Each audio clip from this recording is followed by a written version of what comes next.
They want to divide Americans. And you should ask yourself, why do people want Americans divided? Why would anybody ever want Americans divided? You just answered your question, didn't you?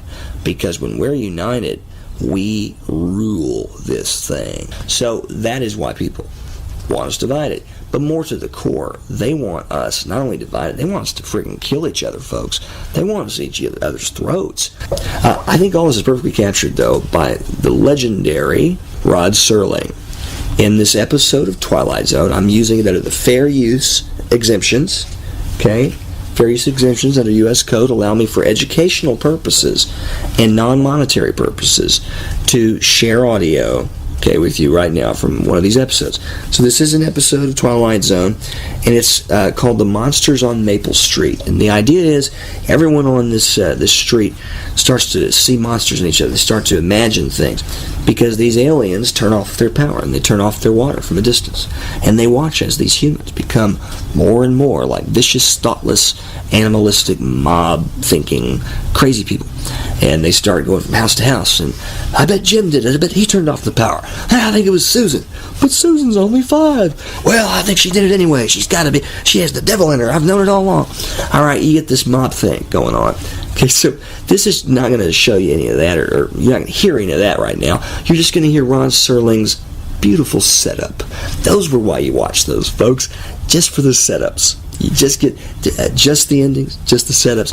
Here is his setup to the monsters on Maple Street in the Twilight Zone. The tools of conquest do not necessarily come with bombs and explosions and fallout. There are weapons that are simply thoughts, attitudes, prejudices, to be found only in the minds of men. For the record, prejudices can kill, and suspicion can destroy. And a thoughtless, frightened search for a scapegoat has a fallout all of its own. For the children, and the children yet unborn. And the pity of it is that these things cannot be confined to the Twilight Zone. What we're seeing now is not normal. The level of division that's being witnessed in front of us right now is not normal. Nor should we accept it and roll over and give in to the hate or give in to the violence. So folks, you can't wait for someone else to do this, to start the conversation, to engage someone else you disagree with. There isn't someone else. It's a government of the people, by the people, and for the people.